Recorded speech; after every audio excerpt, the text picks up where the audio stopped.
Hi, this is Fred, and we're at day 2 of the CX500 Turbo Resurrection. I've made some progress. First of all, I went through this hairball of wiring and reconnected everything.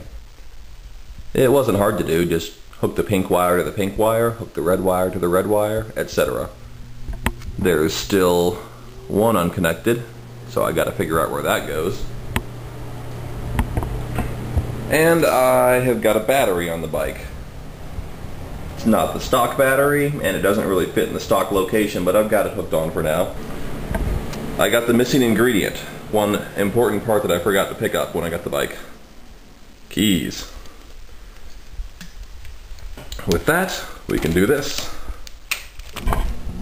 And we have signs of life. We have a neutral light, an oil pressure light, a little gauge that says turbo, and I guess that's a boost gauge, and a clock.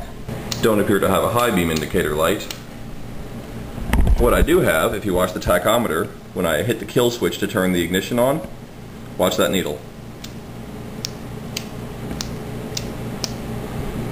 The needle's jumping, which means that the fuel injection and ignition computers are actually coming to life when I power them on. So that's a really good sign. I'm not going to try and start the bike yet, because for all I know the crankcase is full of sludge and water. But that's next on my list, is to do an oil change, get some oil down inside the cylinders, and see if this thing can be cranked over safely.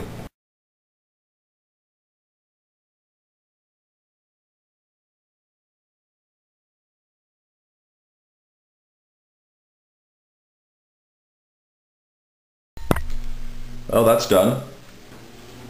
I wound up using a piece of plastic hose to just squirt oil down in there. I still got oil everywhere, including in my mouth. But the point is we got some into the engine, which is where it needed to be. So I am ready to start cranking the bike over. Got to do a couple things first. I've got the spark plug leads disconnected right now. You never crank with them disconnected, because what can happen is you've got about a 20,000 volt spark here, and if it can't go through the spark plug, it's going to find some place to go, and it's going to go backwards into the primary side of the coil, and then it's going to fry the most sensitive and expensive piece of electronics it can find. So that's not good. So what you do instead is you put a plug in, like so, and then you take that plug and you ground it.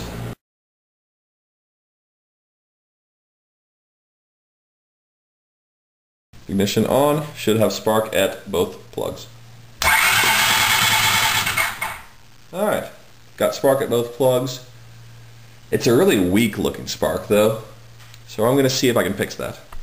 And here's what I found out. It's exactly what I was hoping to find. A lot of these old bikes, the wire just unscrews, and then this is where it gets really good. What you find is that that green, that's corroded copper, so we got a bad connection there. So you would think we have to replace this whole assembly, right? You would be wrong.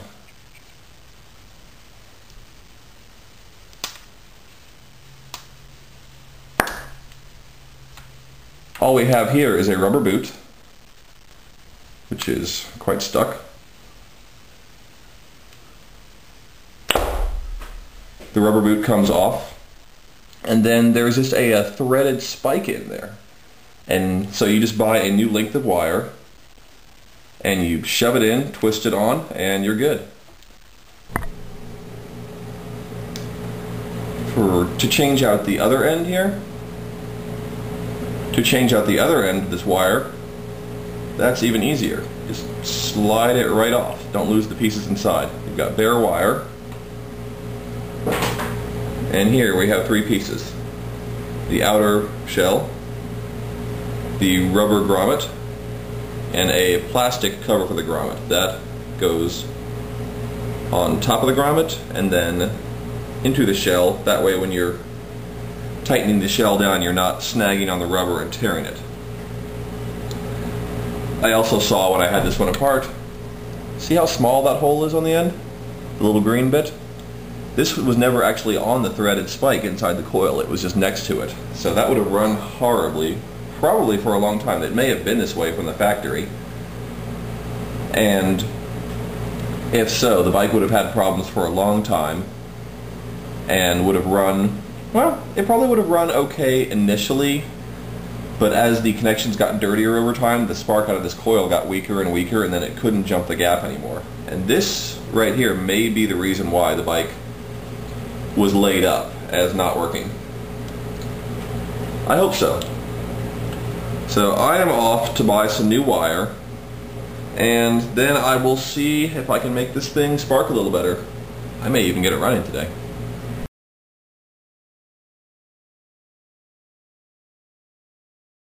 It's Memorial Day, and the only decent performance shop in Austin is closed, so I couldn't get replacement wire. So I'm going to show you a trick to try and get some life out of these.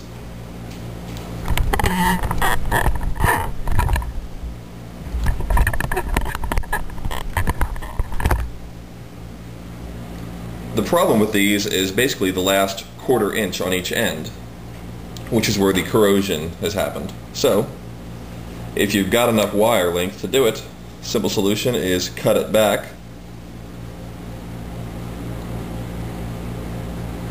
by a quarter inch on each end. And look, that was the one that was greenish before. Now it's nice bright copper.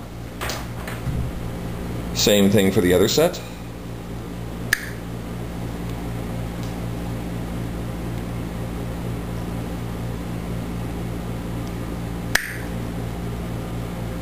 The plastic cap, then the plastic shield, finally the rubber grommet. That is ready to go in. So to install it,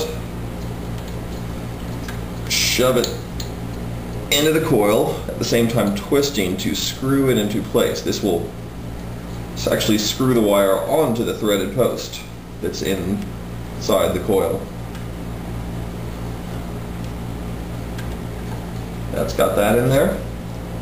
Slide the grommet up and screw the cap on to hold it in place. Now to do the other end of it, rubber grommet, rubber dust and water seal in this case, and the actual spark plug connector, which again just screws on.